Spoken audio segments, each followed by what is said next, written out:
시간 우리 찬양으로 하나님께 영광 돌리십시다. 내 모든 것, 내 모든 것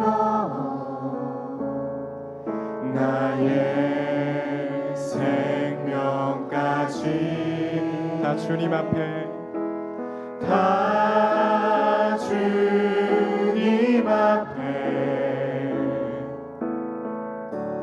드립니다. 주 임재 안에서, 주 임재 안에서 이제 내 영혼 자유에 내가 주의 거룩한 이름을 높이며 예배하리. 어린 양, 어린 양 찬양하리. 내 평생 그 하나로 충분해요. 어린 양 찬양하리. 내가 주의 임재 안에서. 우리 다시 한번 찬양할까요? 내 모든 것, 내 모든 것 나의 생명까지, 나의 생명까지 다 주님 앞에, 다 주님 앞에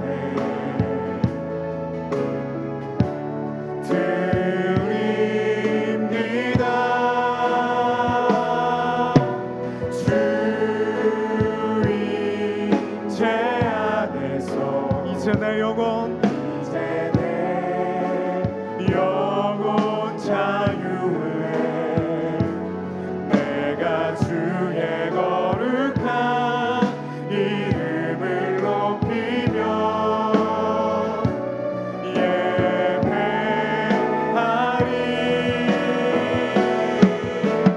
어린 양 찬양하리. 내 평생 그 하나로 충분해요. 어린 양 찬양하리. 내가 주의 임재 안에서. 이 시간 우리 다 함께 기도하면서 나아가겠습니다. 어린 양 되신 예수님, 우리가 이 시간에 우리의 마음과 우리의 생각과 우리가 가지고 있는 모든 것들을 주님께 드립니다. 주님, 우리를 기뻐 받아주시고 우리를 주님의 자녀로 받아주시고 오늘 이 예배를 통하여 우리가 주님의 임재를 경험할 수 있도록 주님 역사하여 주시옵소서. 우리 다 함께 찬양합니다. 어린 양,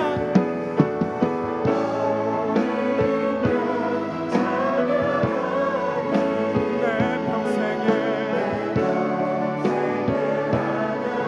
충분해요. 어린 양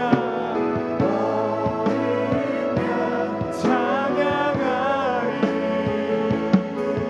내가 주의 임재. 우리 다시 한번 찬양합니다. 어린 양 찬양하리.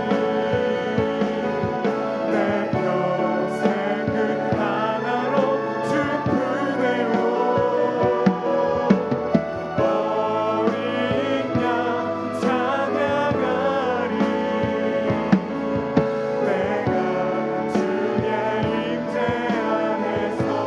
어린 양, 어린 양 찬양하리. 내 평생 그 하나로 충분해요. 다 함께 어린 양, 어린 양 찬양하리. 내가 주의 임재 안에서.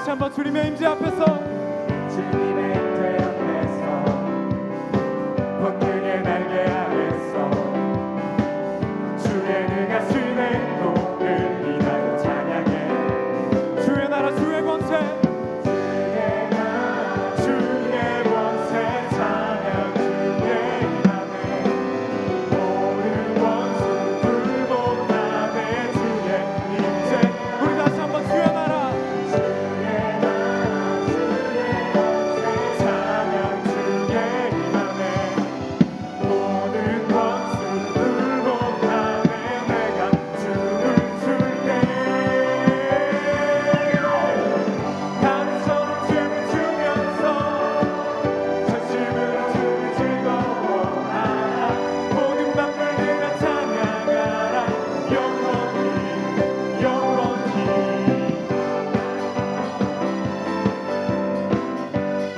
우리 다시 한번 찬양하겠습니다. 주님의 임재 앞에서 주님의 임재 앞에서 권능의 권능의 날개 아래서 주의 능하시네 노를 인하여 찬양해 우리 다시 한번 주님의 임재 앞에서 주님의 임재 앞에서 권능의 날개 아래서 주의 능하시네 노를 인하여 찬양해 주의 나라 주의 나라 주의 권세 찬양 주의 임함에 모든 원수 굴복하네 주의 임재 앞에 주의 나라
것 이기신 능력에 우리 다시 한번 온 세상 창조주 온 세상 구원자 모든 것 이기신 능력에 하나님 모든 만물 주를 찬양해 모든 민족 주께 경배해 모두 승리하리 열방 없게 되리 하나님께서 통치하시네 모두 승리하리 열방 없게 되리 위대하신 왕 여호와 우리 다시 한번 고백합시다. 모든 만물 주를 찬양해 모든 민족 모든 민족 주께 경배해 우리 다시 한번 고백합시다. 모든 만물 주를 찬양해 모든 민족 모든 민족 주께 경배해 우리 마지막으로 한 번만 더 모든 만물 주를 찬양해 모든 민족 주께 경배해 우리 다 함께 선포합시다. 찬양 할렐루야 찬양 할렐루야 하나님께서 통치하신 다시 한번 찬양 할렐루야 찬양 할렐루야 위대하신 왕 우리 마지막으로 선포합시다. 찬양 할렐루야 찬양 할렐루야 찬양 할렐루야 하나님께서 통치하시네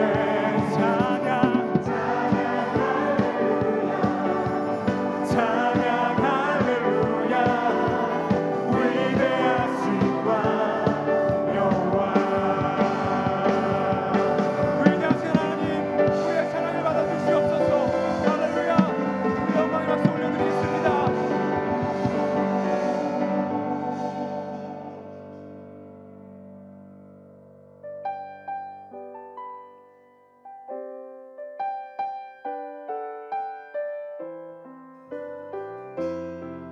우리 이 시간에 우리의 믿음의 고백으로 하나님께 고백하겠습니다. 이곳에 임하신 하나님 나라 가난한 마음으로 바라보리라 먼저 그 나라 그 뜻 구하며 나의 삶 드리리 주님이 맡기신 주님이 맡기신 하나님 나라 믿음의 눈으로 바라보리라 하늘의 뜻이 하늘의 뜻이 이 땅 가운데 완성될 그날까지 믿음 다하여 그 위에 서리라 하나님의 나라는 무너지지 않으리 믿음하여 그 나라 세워가리라 주님 곧 오실 때까지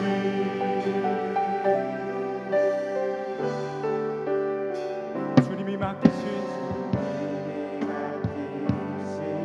하나님 나라 믿음의 눈으로 바라보리라 하늘의 뜻 하늘의 뜻이 이 땅 가운데 완성될 그날까지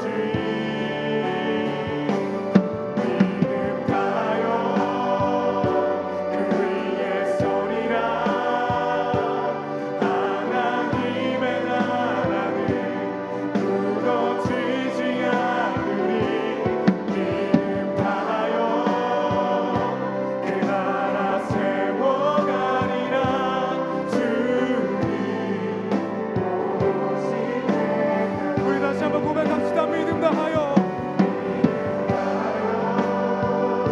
그 위에 서리라. 하나님의 나라는 무너지지 않으니 믿음 다하여 그 나라 세워가리라. 주님 곧 오실 때까지 주 말씀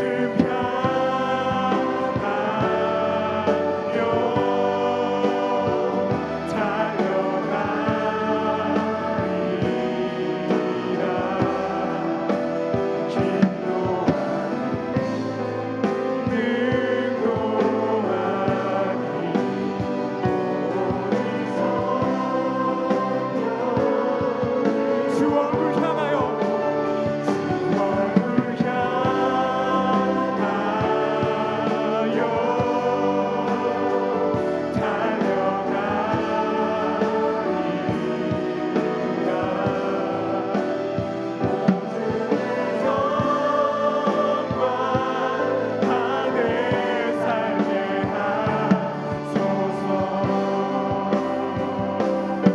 다시 한번 사랑합니다. 주 말씀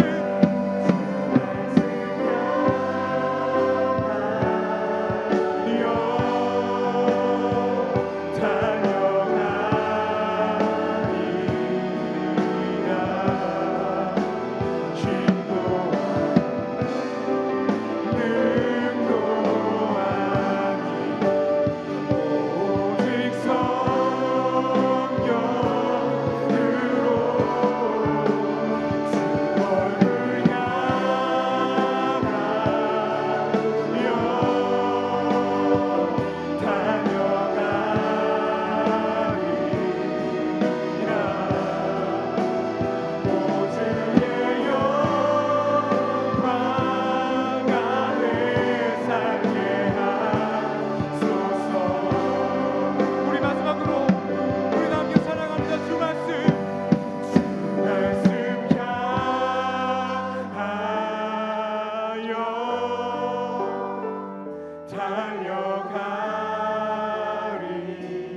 달려가리라. 힘도 능도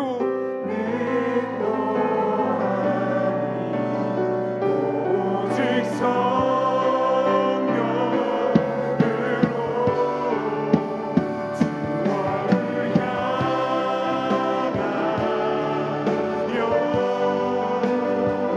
달려가리라.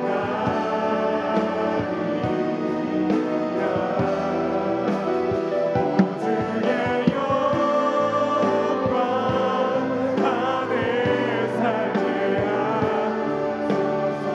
우리 이 시간에 기도하시면서 예배로 나아가도록 하겠습니다. 주 아버지, 우리가 주님께 나왔사오니 우리에게 주의 말씀을 허락하여 주시옵소서. 우리가 우리의 생각대로 살아가고 세상의 목소리에 귀 기울이며 살아갈 때가 많사오나 주님, 이 예배를 통하여 우리가 목사님께서 우리에게 들려주실 그 말씀을 의지하여 우리가 믿음으로 주의 찬양함께 살아갈 수 있도록 주님 이 예배 가운데 주님 임재하여 주시고 이 예배를 주관하여 주시옵소서.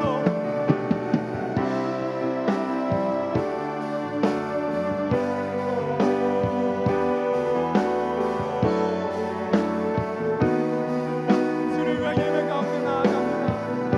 주님의 마음을 열어주시고 우리의 생각을 변화시켜주시고 언제나 우리가 주님의 백성으로 나아갈 수 있도록 주님 역사하여 주시옵소서.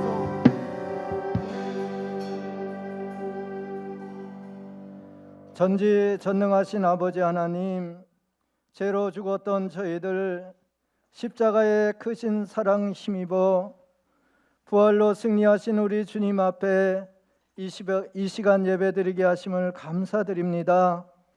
세상의 수많은 사람들이 하나님을 아는 지식이 없으므로 멸망의 자리에서 죄에게 종노릇하며 전쟁 도발과 테러의 무자비함과 폭력과 이단 등 사단의 사슬에서 모든 인류를 구원하여 주시옵소서. 영적 분별력과 진리를 아는 지혜를 주시옵소서. 우리 모두의 삶의 중심을 감찰하시는 주님, 우리의 모든 은밀한 죄까지도 진심으로 회개할 마음을 이 시간 주옵소서. 이 시간에 상처진 몸과 마음을 싸매 주시고 어루만져 주시어서 신령과 진정으로 드려지는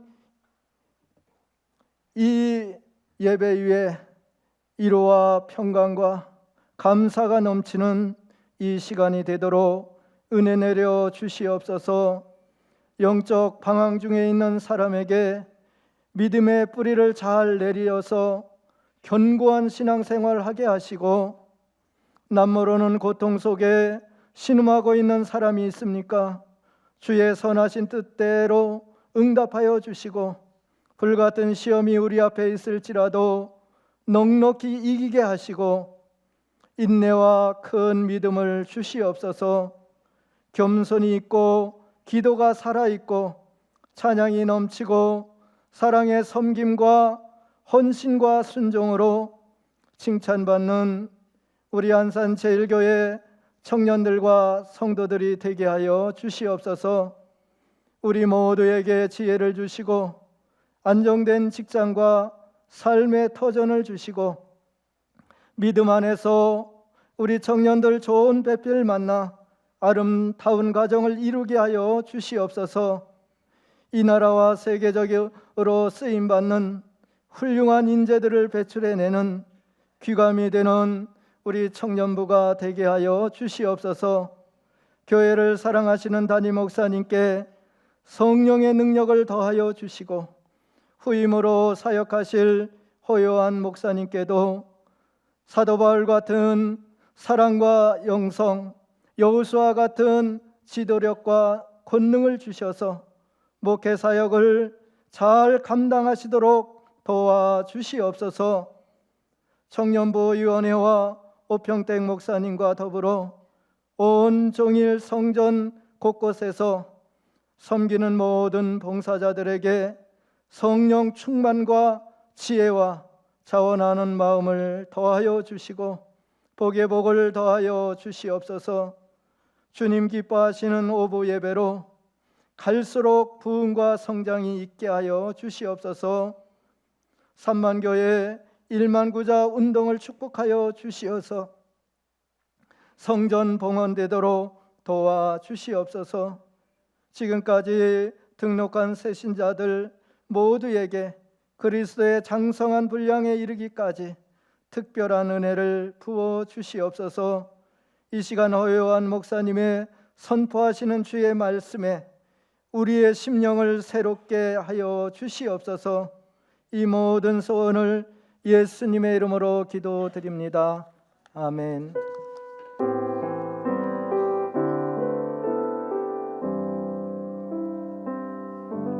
하나님께서 오늘 우리에게 주시는 말씀은 누가복음 19장 1절에서 10절까지의 말씀입니다.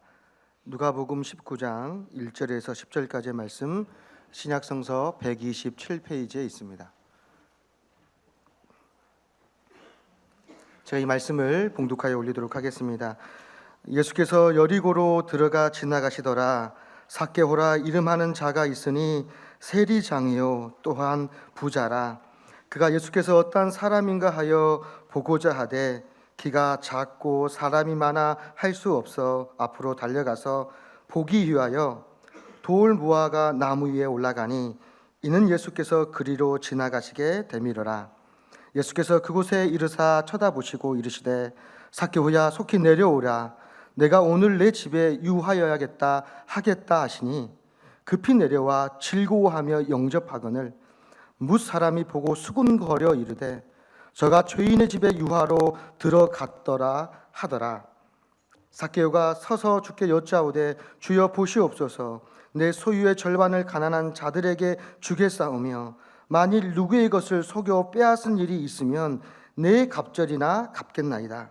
예수께서 이르시되 오늘 구원이 이 집에 이르렀으니 이 사람도 아브라함의 자손임이로라. 인자가 온 것은 잃어버린 자를 찾아 구원하려 함이니라. 아멘. 네, 이 시간은 우리 안산제일교회 담임 목사님으로 내년부터 이렇게 오시게 되는 허요한 목사님께서 말씀을 청년들을 향해서 선포하실 때 여러분 목사님 나오시면 또 청년부니까 뜨거운 박수로 환영하면서 이렇게 목사님 모셨으면 좋겠습니다. 네, 목사님 모시겠습니다. 박수.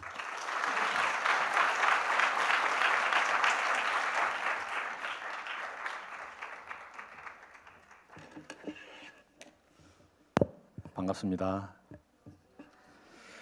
우리 청년 여러분들 이렇게 함께 만나게 돼서 너무 반갑고 또 얼굴 한 분 한 분 이렇게 뵙게 돼서 너무 영광스럽습니다. 정말 훨씬 더 일찍 만나고 싶었는데 이렇게 만나게 돼서 너무 반갑고요. 오늘 하나님께서 여러분 모두에게 큰 힘과 능력을 주시는 귀한 예배 되기를 소원합니다. 여러분, 우리는 살면서 참 많은 만남들을 가지며 살죠.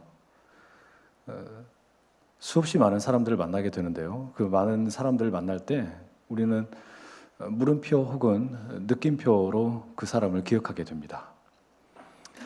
어떤 사람이 내가 믿을 만한 사람이고 또 신뢰가 간다 그러면 그 사람에 대해서 우리는 느낌표로 감탄을 하면서 기억을 하게 되고, 어떤 사람이 내가 믿을 만하지 못하고 또 신뢰할 수 없는 사람이라고 생각이 되면 그런 사람을 우리는 물음표로 기억하기 마련입니다. 근데 사람을 우리가 이렇게 두 가지로만 구분을 해놓고 물음표 혹은 느낌표가 고정되어 있는 것이 아니라, 이런 물음표나 느낌표는 만남이 깊어지고 사귀는 시간이 길어지다 보면 바뀌기 마련입니다. 그렇죠? 그래서 우리가 사람을 사귀게 되면 대략적으로 4가지 정도의 유형을 나누어 볼 수가 있습니다. 처음에는 물음표였는데 시간이 지나니까 더 물음표가 많아지는 사람이 있어요. 개차반이죠. 처음에는 또 물음표였는데 시간이 지나면서 만날수록 느낌 있는 사람도 있습니다. 참 좋은 사람이 있어요. 그런가 하면은요, 어떤 사람은 처음에 시작은 참 너무 좋은 느낌표였는데 시간이 지날수록 오히려 물음표가 많아지는 그런 사람도 있습니다. 반면에 어떤 사람은 처음에도 느낌표였고 시간이 지나면서 점점 더 그 느낌표가 많아지는 그런 사람도 있습니다. 바라기는 저와 여러분 이렇게 청년분들 함께 만났는데 우리 만남이 처음에는 물음표일 수도 있고 또 느낌표일 수도 있지만 시간이 지나가면서 느낌표가 많아지는 우리 그런 만남이 되면 참 좋겠습니다. 아멘 해주셔서 감사합니다.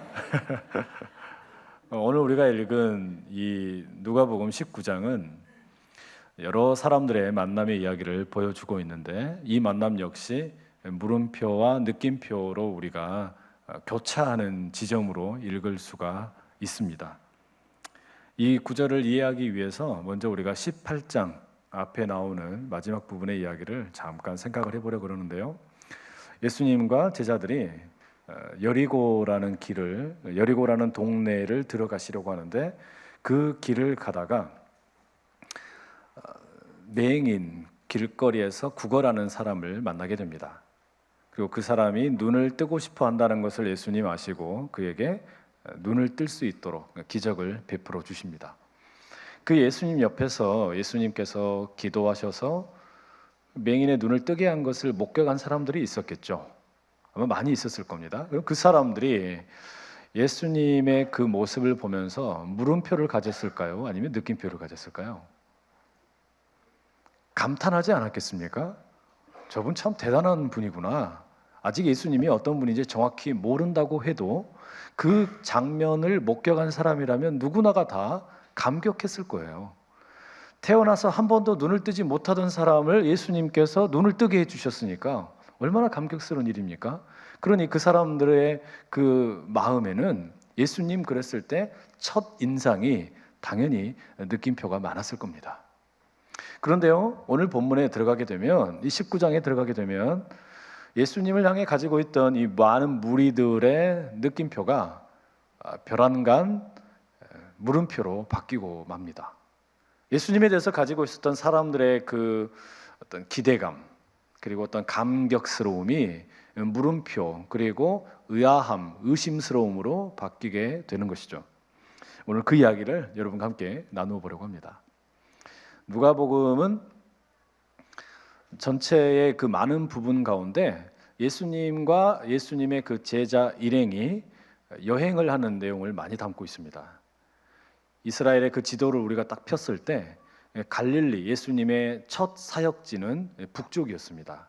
근데 그 북쪽에서 예수님께서 제자들과 함께 길을 내려가셔서 남쪽 그 수도인 예루살렘으로 가는 여정을 잘 보여주고 있습니다. 그래서 길 위에서 벌어지는 일들이 아주 많이 있죠.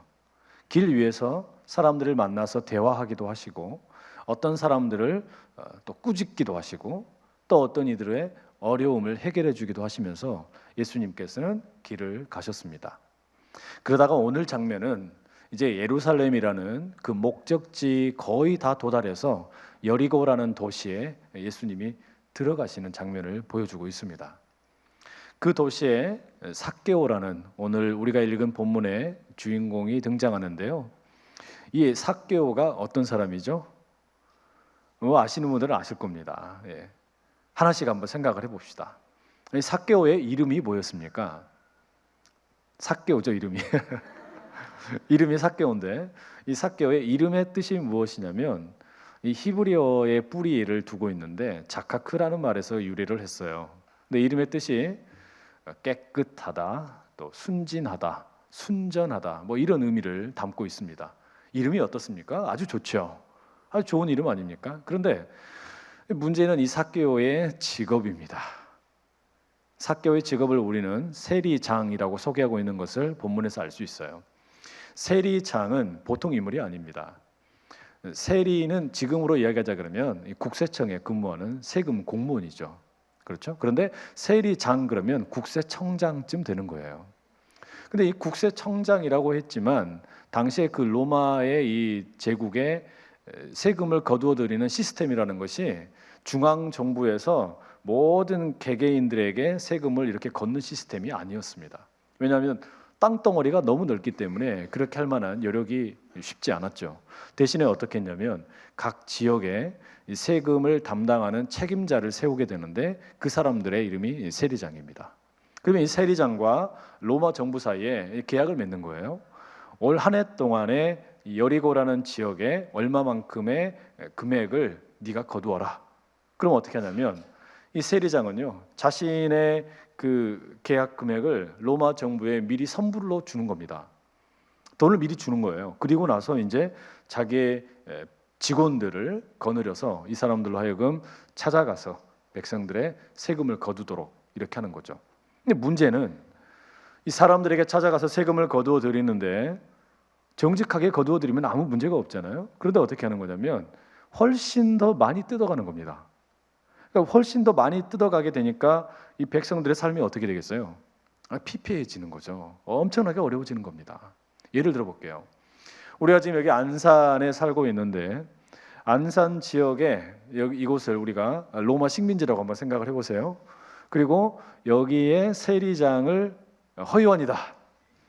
제가 세리장이에요. 그리고 나서 이제 로마의 황제 그 중앙 정부와 저 사이에 계약을 맺었습니다.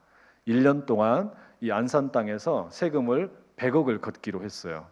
거기에 뭐 통행세도 있고 간접세도 있고 관세도 있고 뭐 통관세도 있고 이런 다양한 세금들, 여하튼 모든 항목을 다 모아서 100억 이렇게 이제 계약을 했습니다.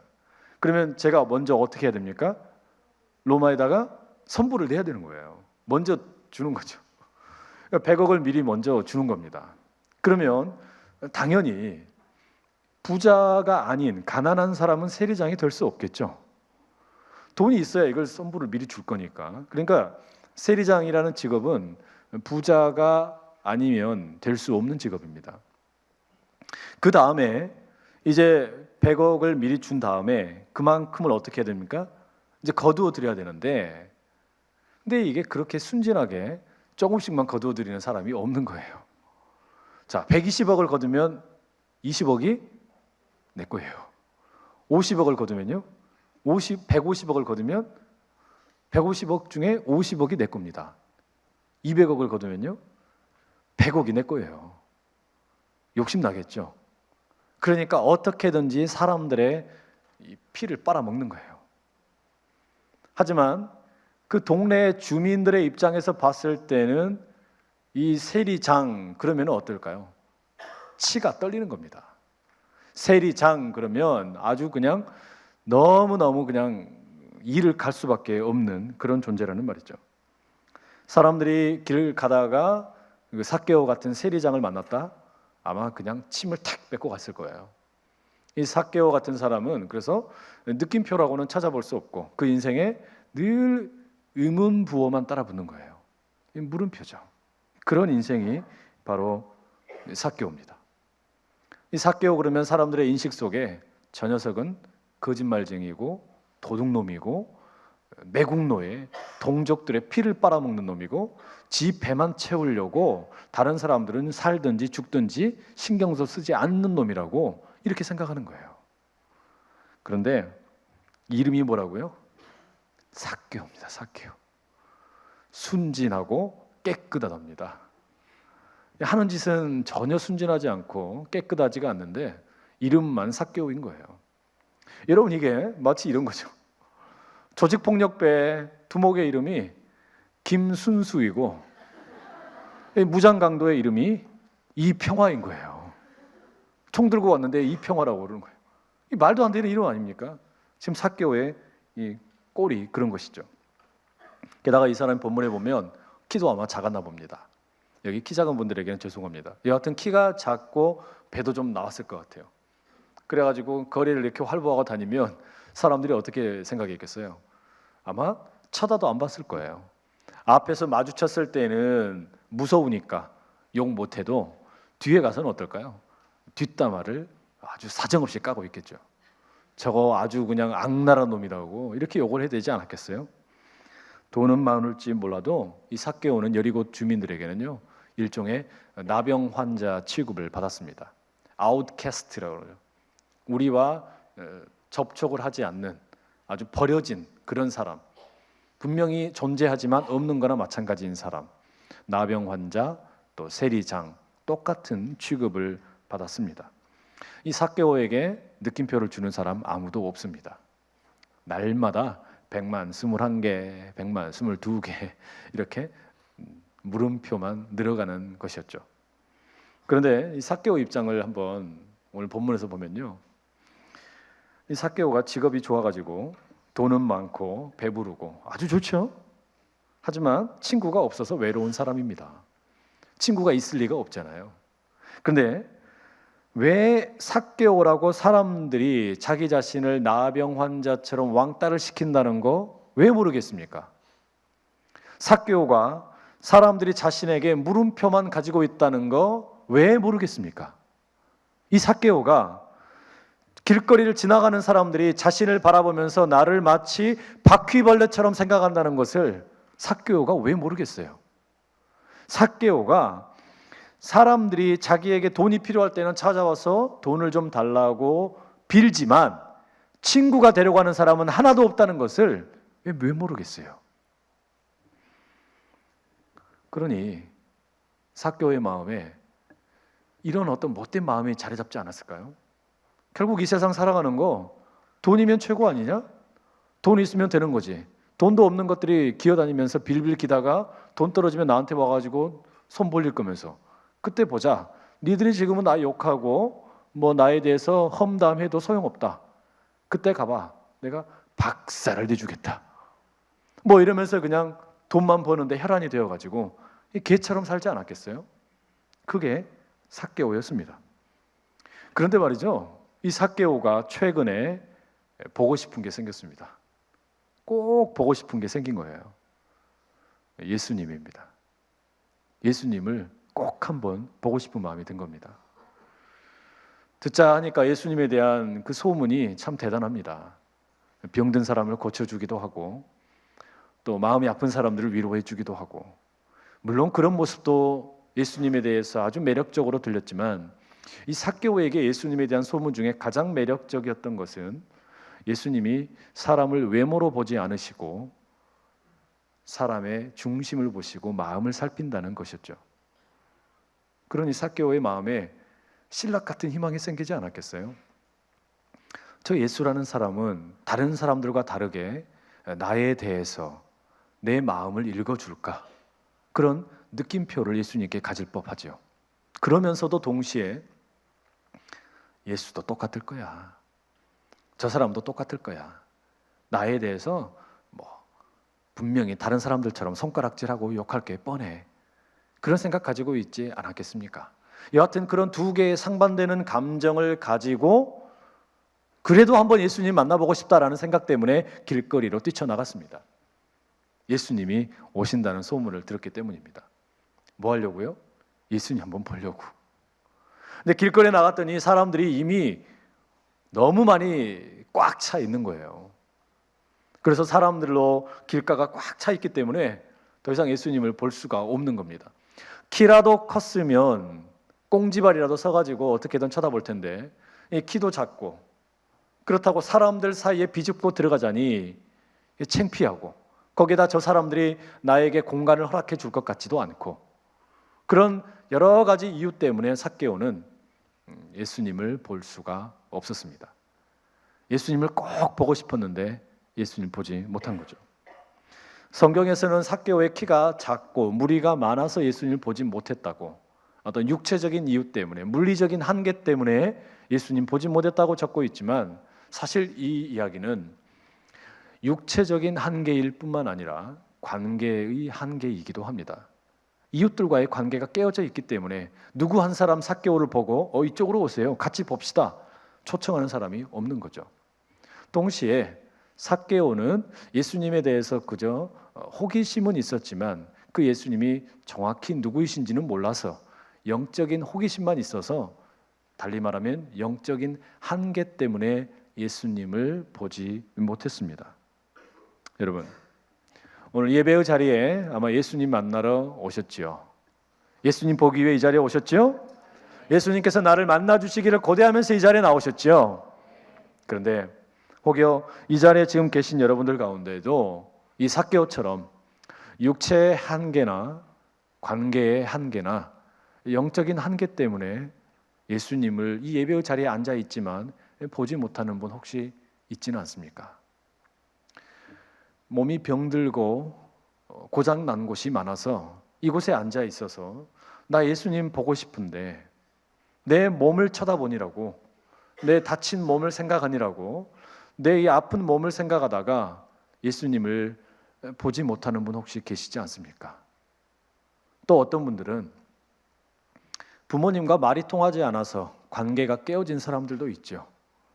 나를 이해하지 못하는 친구들도 있죠. 그런 여러저러한 이유 때문에 아르바이트를 갔는데 사장님한테 혼나고 이런저런 이유 때문에 관계가 깨어진 채 이 자리에 와 있다 보니까 자기 마음 신경 쓰다가 예수님을 못 보는 사람 혹시 있지는 않습니까? 또 행여나 여기 있는 여러분 가운데 나는 죽어도 예배드리기 싫은데 우리 아버지가 장로님이어서 어머니가 권사님이어서 아버지 어머니가 어쩔 수 없이 교회 가라고 밀어넣고 또 밀어넣어서 어쩔 수 없이 습관에 따라 이 자리에 나온 분 혹시 있지는 않습니까? 또 행여나 연애하는데 남자친구가 나는 예배 안 드리면 연애 못한다 그러고 또 여자친구가 신앙생활 안 하면 난 너랑 결혼 못한다 그러고 이런 이유 때문에 복잡 미묘한 마음을 가지고 결혼만 하고 보자 이런 마음으로 혹시 이 자리에 앉아 있어서 예수님 못 보는 친구 혹시 있지 않습니까? 행여나 아마 이런 분들도 계실 거예요. 그러고 보니까 나는 삭개오는 아니네. 그런데 가만 보니까 혹시 무리 중에 한 사람은 아닙니까? 예수님 보겠다고 나는 나와 있는데 나 혼자만 예수님 보겠다고 서 있다 보니까 뒤를 돌아보지는 않은 거 아닌가요? 내 뒤에서 예수님 보고 싶다고 와 있는 삭개오 같은 사람이 있는데 내가 싫어하는 사람이고 미워하는 사람이라 그 사람에게 틈을 주기 싫고 나 혼자서만 예수님 보겠다고 그렇게 몰두하고 있는 분 혹시 있지는 않습니까? 그러면 그도 역시 잃어버린 자를 찾아오신 예수님의 마음을 헤아리지 못했으니 또 다른 삭개오가 아니겠습니까? 그렇게 보면요, 우리 모두는 삭개오입니다.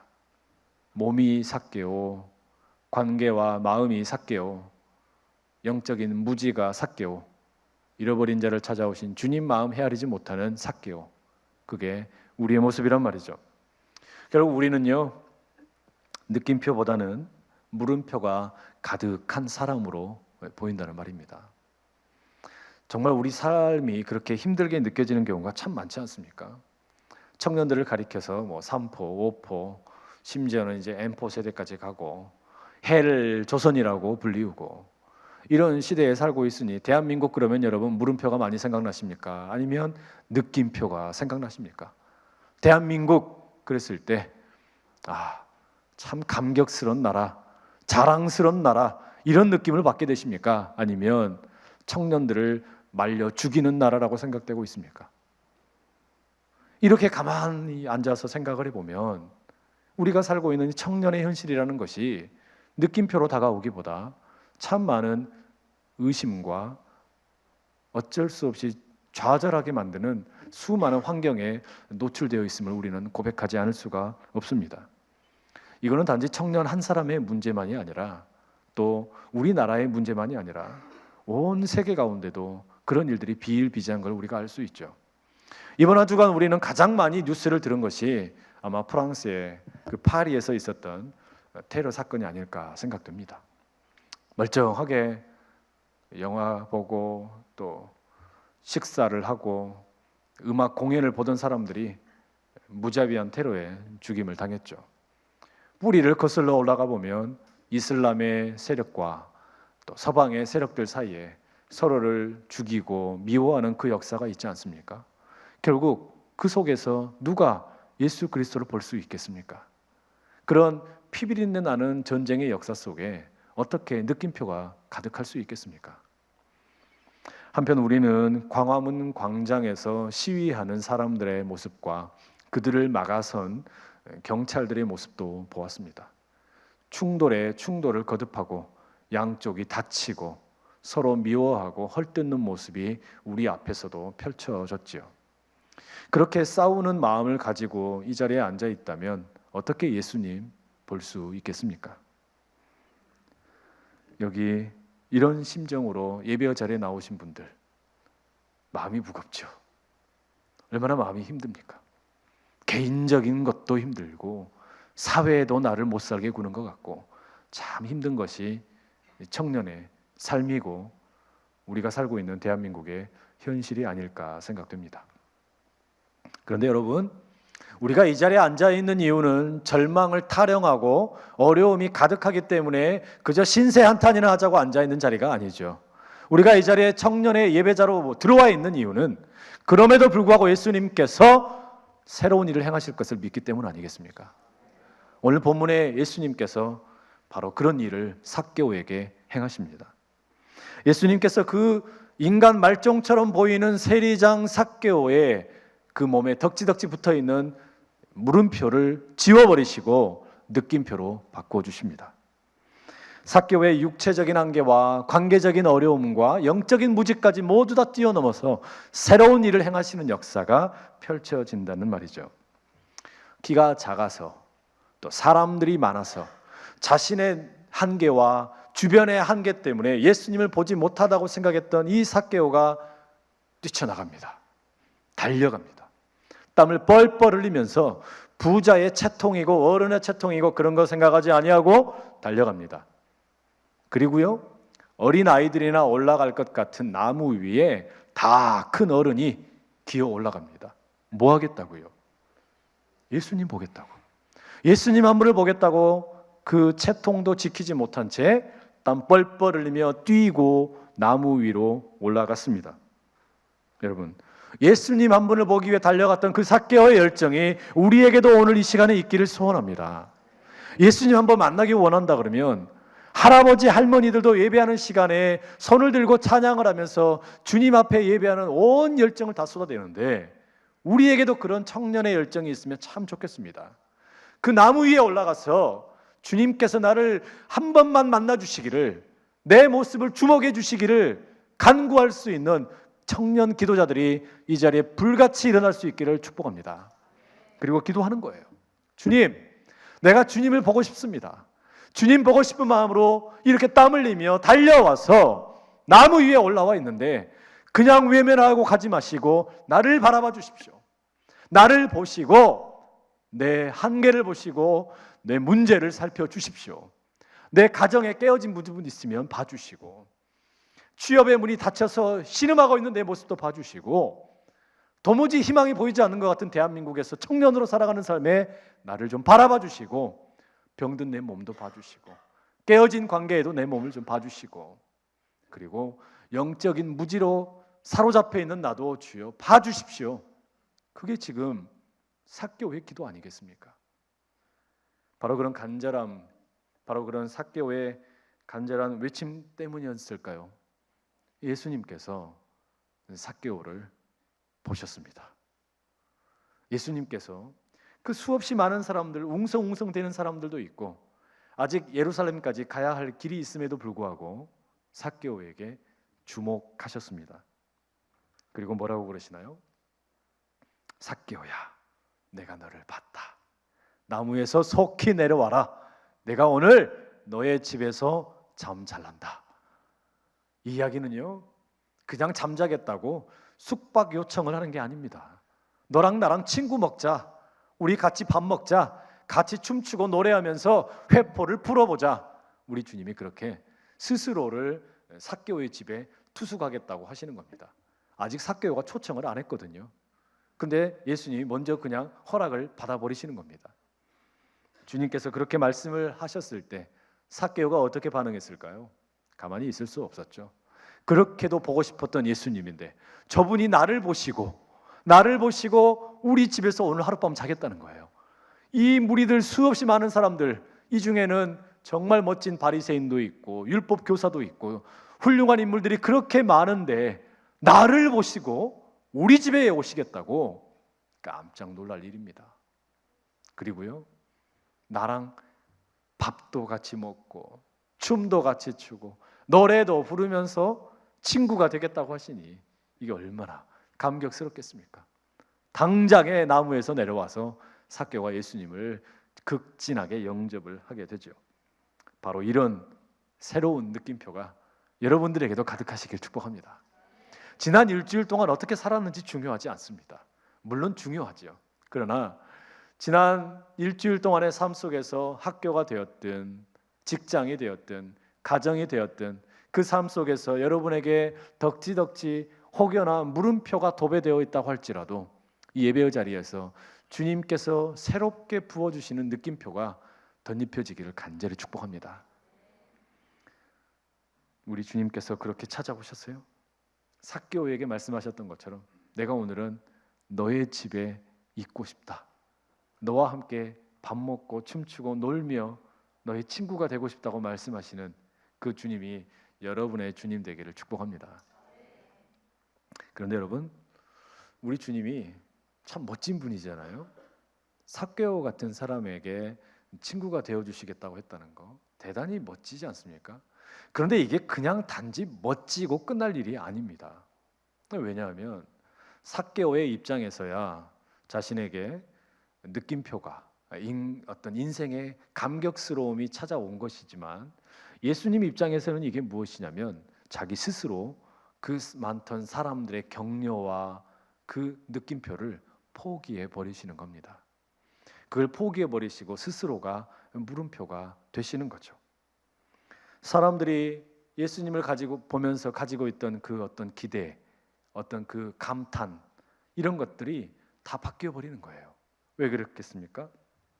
아니, 저 녀석은 더러운 놈 삭개오인데, 저 녀석은 세리장인데, 나라를 팔아먹은 놈인데 왜 예수님이 저런 사람이랑 어울리고 있지? 그렇기 때문에 본문의 7절에 보시면 뭇 사람들이 수군거렸다라고 적고 있어요. 뭇 사람들. 그러니까 예수님과 이 삭개오 사이에 벌어지고 있는 일을 본 사람들이 모두가 다 예외 없이 의아하게 생각을 하는 겁니다. 저게 도대체 지금 있을 법한 일이냐? 이렇게 생각을 하는 겁니다. 그러면서 수군거렸대요.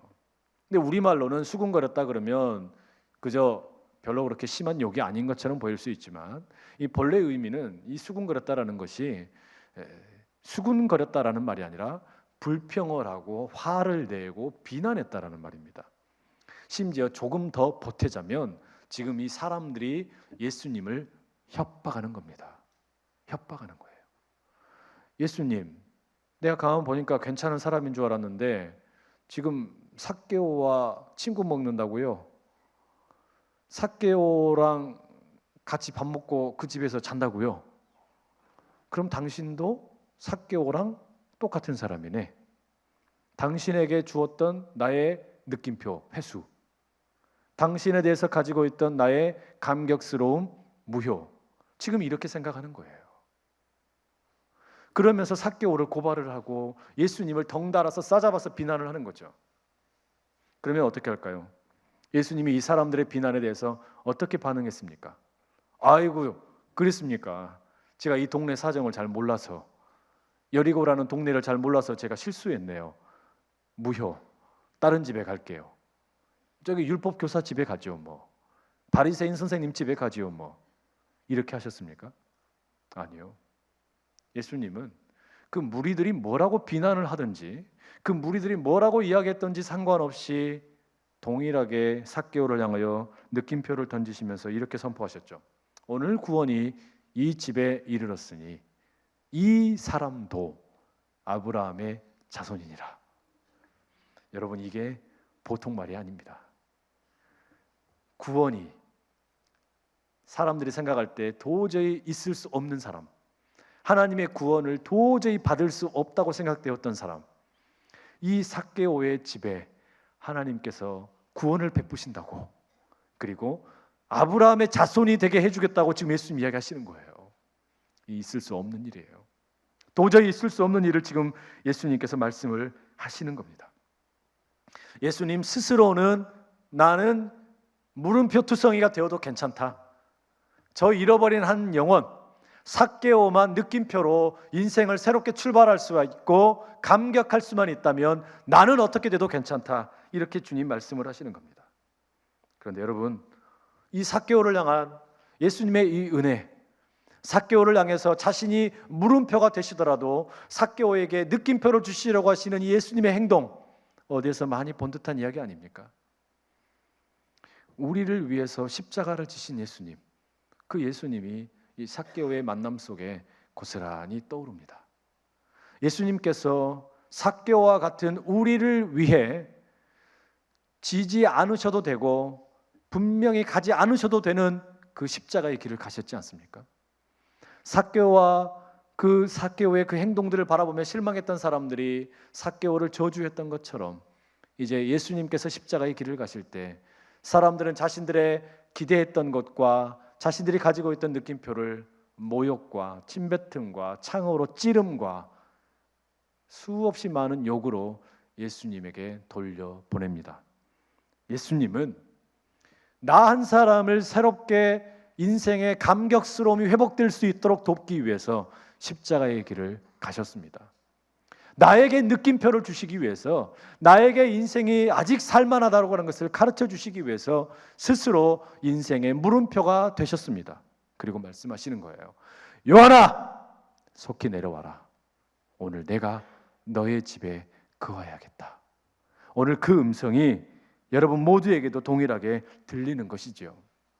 그런데 예수님께서 그렇게 우리를 향해요, 내가 너의 집에 거해야겠다, 내가 너와 함께 친구가 되고 내가 너와 함께 밥을 먹으며 춤추며 놀아야겠다라고 예수님이 말씀을 하실 때 예수님의 그 십자가 옆에서 사탄이 가만히 있었겠냐고요. 저놈 더러운 놈이에요. 저 인생이 얼마나 더러운 놈인지 아세요? 예배 드릴 때는 멀쩡하게 예배 드린 것 같죠? 집에 가보세요. 냄새 납니다. 컴퓨터 봐보세요. 더러워요. 사람들이랑 만나서 하는 짓거리 보세요. 얼마나 더러운지. 공부할 때 깨끗한 줄 아세요? 아주 더러운 놈이에요. 회사에서 저 녀석이 어떻게 사는 줄 아세요? 부모님께 어떻게 대하는지 아세요? 형제들 사이에서 어떻게 싸우는 줄 아세요?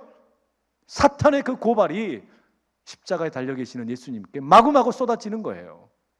그런데 예수님이 그 사탄의 음성에 귀를 기울이시냐고요. 예수님이 거기에서 그 사탄의 목소리에 귀를 기울이시냐고요. 아니요. 전혀 귀를 기울이시지 않는 거예요.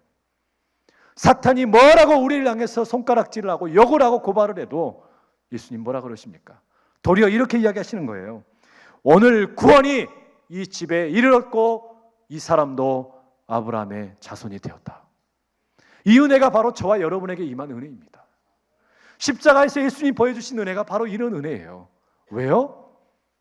인생을 살아가면서 어려움에 찌들어서 살면서 인생의 감격스러움과 아름다움을 잃어버리고 살던 우리에게 진정한 느낌표를 다시 한번 허락하시기 위해 자기 스스로가 비천한 십자가의 길을 지셨단 말이죠. 바로 그 주님의 은혜가 오늘 우리의 삶을 흔들어 깨우는 복된 은혜가 될 수 있기를 축복합니다.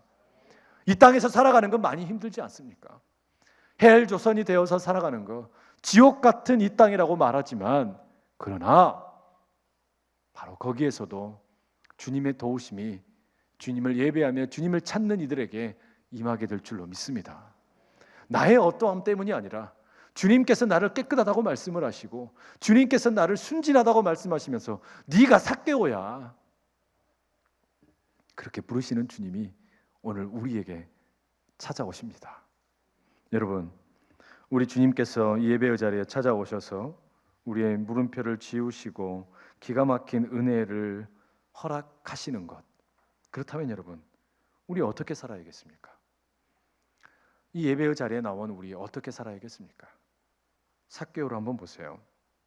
삭개오는 그 예수님을 만나고 아무도 자신에게 친구가 되려고 하는 사람이 없었는데 내 친구가 되어주겠다는 그 예수님의 초청 앞에 감격합니다. 느낌표를 선물 받습니다. 그리고 나서 두 가지 다짐을 하는데 그 첫 번째가 내가 가지고 있는 재산 절반을 떼어가지고 가난한 사람들에게 줘버리겠습니다.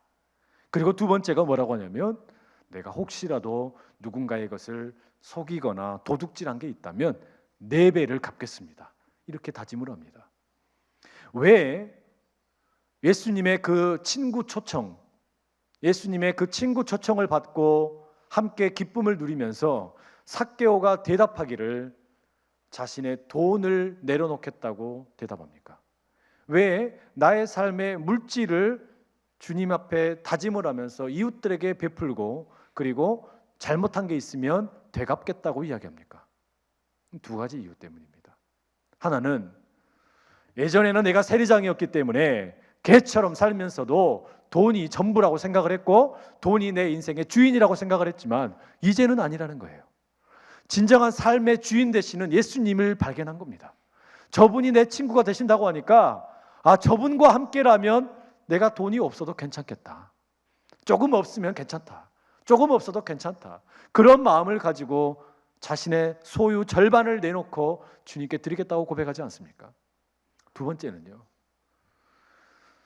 이름값 하면서 살겠다는 선포이죠. 여러분, 부모님이 이름 지으실 때 무지막지한 이름 지으시지는 않으셨죠. 대부분 아름다운 이름 지어주셨잖아요. 그렇죠?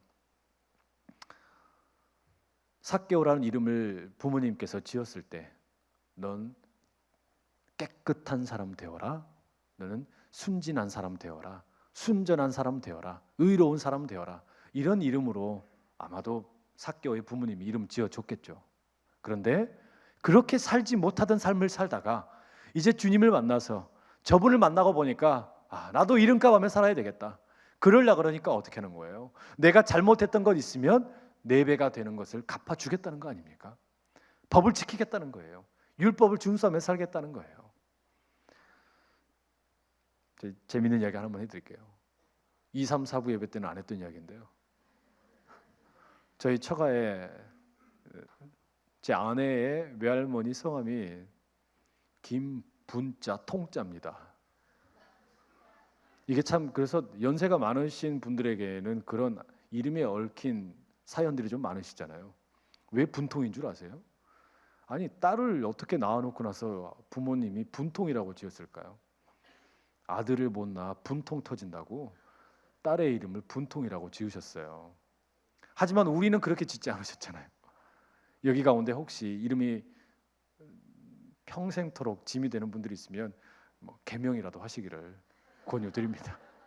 여하튼 삭개오는 이름값을 하기 위해서 자신의 삶에 그렇게 결단을 하게 되었습니다. 이 삭개오 이야기를 보면요, 우리가 잘 아는 영화로도 본 적이 있고 또 뮤지컬로도 많은 인기를 끌었던 그 레미제라블이라는 이 소설이 생각납니다. 프랑스의 극작가인 빅토르 위고가 쓴 작품이죠. 이 소설이 프랑스의 대혁명이 일어나기 직전을 배경으로 하고 있습니다. 장발장이라는 일용직 노동자의 삶을 보여주는데, 이 사람이 누이 동생과 7명의 조카를 먹여 살려야만 했습니다. 근데 가난하고 돈도 없고 결국 가족들을 먹이기 위해 하지 말아야 할 도둑질, 그렇다고 거창한 걸 한 게 아니라 빵을 훔치다가 잡히게 됩니다. 그리고 감옥에 가게 되는데 3년의 징역형을 받게 됩니다. 하지만 감옥에 있으면서도 계속 염려가 되는 거예요. 저 감옥 바깥에 있는 가족들이 염려가 되는 거죠. 보통은 감옥 바깥에 있는 분들이 감옥 안에 있는 분들을 염려하는데, 장발장이 감옥 밖에 안에 있으면서 밖에 있는 가족들을 염려하다가 계속 가능하기만 하면 탈옥을 하는 거예요. 그러다가 형량이 늘어나서 무려 19년으로 늘어나게 되죠. 결국 13년의 감옥 생활을 하다가 가석방이 되고 세상으로 다시 나오게 됩니다. 하지만 장발장이 다시 세상에 나왔을 때 이 장발장은 물론 자신이 잘못한 것에 대한 뉘우침도 있었지만 동시에 세상에 대한 적개심이 대단히 많았습니다. 이런 더러운 세상, 이런 썩어빠진 세상, 이런 어떤 분노가 그의 마음에 가득했죠. 그렇게 허름하게 몰골을 하고 다니고, 그리고 옷차림이 더럽고 심지어 전과자로 소문이 나버린 장발장에 대해서 세상은 그 누구도 느낌표를 주지를 않습니다. 저 사람에게 아무도 인생은 살만하고 인생은 아름답다는 이야기를 들려주지를 않는 거예요. 직업을 구하지 못하고 먹을 것도 없고 잠잘 곳도 없어서 결국 노숙자 신세를 면하지 못하고 있었습니다. 그러다가 나는 개보다 못한 신세로구나 이렇게 한탄을 하던 장발장이 마지막 희망 한 줄기를 붙잡고 성당의 사제관, 그 사택의 문을 두드립니다. 거기에서 만나게 된 사람이 늙은 신부 밀리에르입니다. 이 밀리에르 신부는 다른 사람들과 달리 장발장에게 따뜻한 음식도 주고 잠자리도 제공해 주게 되었습니다. 난생 처음으로 느낌표를 경험하는 거죠. 인생에는 이렇게 따뜻한 사람도 있구나. 그런데 장발장이 하지 말아야 할 일을 다시 하고 맙니다. 은 접시를 훔쳐서 도망가죠. 하지만 헌병에게 금방 붙잡히고 다시 밀리에르 신부님 앞으로 끌려오게 됩니다. 그런데 거기에서 장발장이 생각하기에는 이제 내가 다시 감옥에 가겠구나라고 생각하고 있을 때 그 신부님 입에서 뜻밖의 이야기가 나오는 거예요. 그 은접시는 내가 선물로 준 겁니다. 이렇게 증언을 하는 거예요. 결국 그렇게 장발장이 이제 자유가 되었을 때 이 밀리에르 신부님이 은 접시에다가 은 촛대까지 선물로 주면서 이렇게 이야기합니다. 정직하게 살아가게. 당신의 영혼은 내가 사서 하나님께 바쳤네. 밀리에르 신부를 만나고 물음표 투성이로 생각했던 장발장이 그 인생 바뀌지 않았겠어요? 나 더 이상 이렇게 살아서는 안 되겠구나. 레 미제라블, 비참한 사람들, 그들을 돌보는 삶을 살지 않았습니까? 그게 소설의 주인공이라는 걸 우리는 알고 있습니다. 여러분, 우리도 그런 인생을 살 수 있으면 참 좋겠습니다. 레 미제라블, 죄의 구렁텅이에서 어쩌면 비참하게 살아가던 나였는데 주님께서 이 냄새나는 물음표 투성이 내게 찾아오셔서 느낌표를 선물로 주셨는데, 그렇다면 나도 다른 레 미제라블들에게, 다른 삭개오들에게 그 주님의 느낌표를 선물할 수 있는 그런 인생이 되어야 하지 않겠습니까? 두 가지를 꼭 말씀드리고 싶습니다. 첫째는 이 예배에 우리가 전심전력을 다해 드리는 예배가 될 수 있기를 소원합니다. 누군가의 손에 끌려서 어쩔 수 없이 나오는 예배가 아니라, 습관적으로 드리는 기계적인 예배가 아니라, 이 자리에서 온 마음과 뜻과 정성을 다해 나 자신을 올려드리는 응답의 예배가 이 자리에서 올려 펴지기를 소원합니다. 그렇게 나아갈 때 우리 주님께서 삭개오를 만나주시고 그의 육체의 한계와 관계의 한계와 영적인 한계를 뛰어넘는 은혜를 부어주셨던 것처럼 여러분의 삶에 개인적인 아픔이 되었든 마음의 상처가 되었든 또는 그것이 영적인 고민이 되었든 무엇이 되었든 그것을 다 무효화시켜버리는 은혜를 부어주실 줄로 믿습니다. 하나 더 기억하면 좋겠습니다. 삭개오의 시대처럼 장발장의 시대처럼 오늘 우리의 주변에는 레미제라블들 비참한 사람들이 참 많이 있습니다. 또 다른 삭개오들이 너무나 많이 있습니다. 어떤 이들은 돈이 없어서, 어떤 이들은 돈만 많아서, 어떤 이들은 건강이 좋지 못해서, 또 고3 수험생들은 수능 시험을 보기는 봤는데 망쳐버려서 미래가 불투명해서, 여기 우리 청년들 중에는 취업의 문이 두렵고 떨리고 세상 속에 나가서 직장 생활을 하는데 신앙인으로 과연 내가 이 회사 생활을 잘할 수 있을지 겁이 나고 결혼을 위해서 기도하고 있지만 그녀는 나타나지 않고 또 그도 나타나지 않는 현실 때문에 이러저러한 이유 때문에 아파하는 수없이 많은 또 다른 삭개오들과 레미제라블들이 얼마나 많이 있습니까?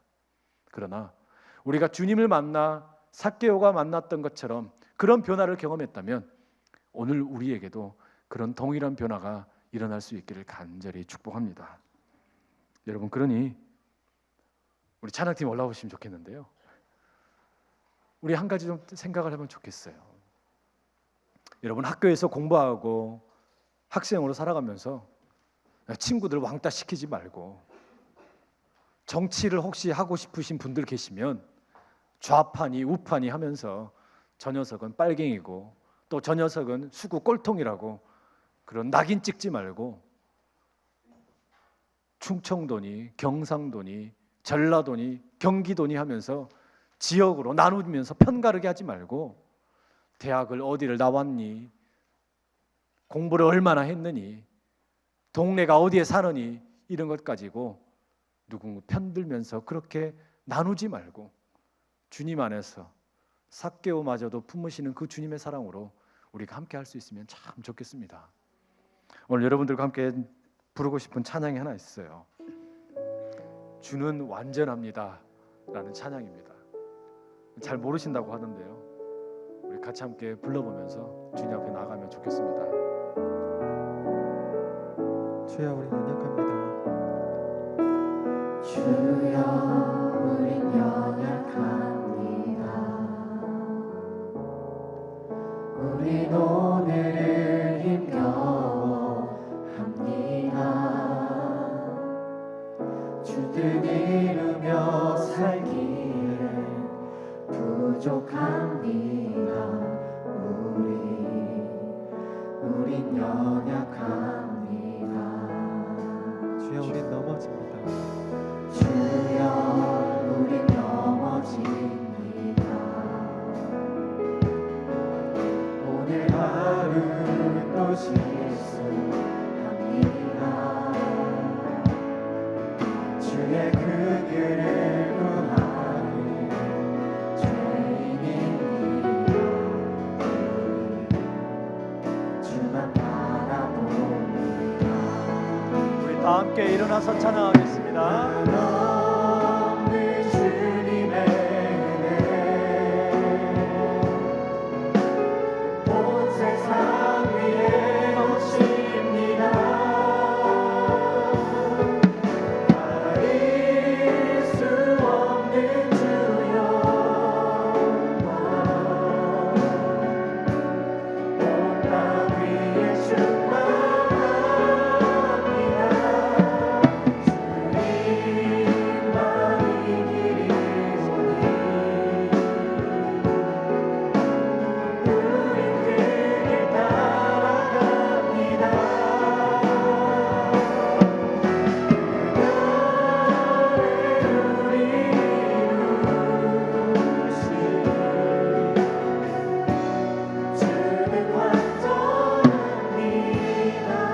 한없는 주님의 은혜, 없는 주님의 은혜 온 세상 위에 넘칩니다. 가릴 수 없는 주여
아래 우리 이루신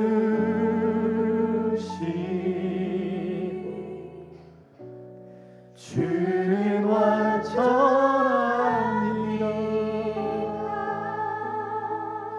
사랑하는 여러분, 그 주님이 완전하심을 믿으십니까? 말로만 고백하는 주님의 완전함이 아니라 내 인생을 향한, 나를 향한 계획 앞에 완전하신 그 주님을 신뢰하십니까? 그렇다면 우리 이 시간에 우리의 손을 하늘 향해 높이 들고 완전하신 그 주님께 내 삶을 맡겨드리며 이 시간 기도하기 원합니다. 주여, 내 인생이 삭개와 같은 인생이지만 나를 만나주시고 회복시켜주실 그 주님을 의지합니다. 아버지, 나를 찾아오셔서 새 일을 부어 행하여 주시옵소서. 나를 사용하셔서 다른 삭개오를 불러 깨워 주시옵소서. 그런 마음의 고백을 가지고 주의 이름을 힘차게 외치고 같이 기도하며 나갑니다. 주여,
주님, 내가 삭개오입니다. 주님, 우리는 연약합니다. 오늘 하루를 힘겨워하고 주님의 뜻을 이루며 살기엔 너무나 부족합니다. 주님, 우리는 넘어집니다. 오늘 하루를 또 실수합니다. 주의 긍휼을 구하는 죄인입니다. 그렇기에 우리가 우리 주님만 바라볼 수밖에 없는 삭개오임을 고백합니다. 내 몸의 연약함으로, 마음에 깨어진 상처를 끌어안고 영적인 무지함으로 예배를 드리면서도 주님을 바라보지 못하는 우리를 불쌍히 여겨 주시옵소서. 주님, 그래도 주님 한번 만나보고 싶어서 모든 채통을 던져버리고 달려가며 나무 위로 올라가 외쳤던 삭개오처럼 오늘 주를 보기 원하는 마음으로 이 자리에 나왔사오니 주여, 나를 바라봐 주시옵소서. 내 병든 몸을 바라봐 주시고 내 깨어진 관계에 찾아가 주셔서 가정을 회복시켜 주시고 친구들과의 관계를 회복시켜 주시고 직장에서의 관계 가운데 주님이 일하여 주시고 영적인 은사를 허락하여 주셔서 불길같이 우리 주님을 사랑하는 마음이 뜨겁게 타오르게 하여 주시옵소서. 어쩌다 보니 아버지 하나님, 청년으로 이 땅에 살아가는 삶이 너무나 힘겹고 버겁습니다. 레미제라블 비참한 사람들이 많은 이 땅입니다. 그러나 주여 아버지 하나님, 우리에게 소망이 있다면 돈에게도 있는 것이 아니고 권력에게 있는 것도 아니고 세상의 어떤 질서에 있는 것도 아니고 우리 예수 그리스도 주님에게만 있음을 고백하오니 주여, 주님에게 소망을 두고 살아가는 청년들 가운데 다시 한번 힘을 주시고 이 세상을 살아 이기고 나갈 수 있는 용기 불어넣어 주시옵소서. 삶에 좌절하여서 물음표로 의심을 가지고 살아갔던 인생들이 있었다면 삶을 노래하며 감탄하며 경탄하며 느낌표로 이 세상의 삶을 꾸며갈 수 있도록 은혜 더하여 주시옵소서. 그 결단 가지고 주변에 있는 이웃들을 돌보고 그들을 사랑하는 넉넉한 마음 주셔서 하늘아버지의 나라를 이 땅 가운데 세워가는 귀한 하늘의 백성들 다 되게 하여 주시옵소서. 예수님의 이름으로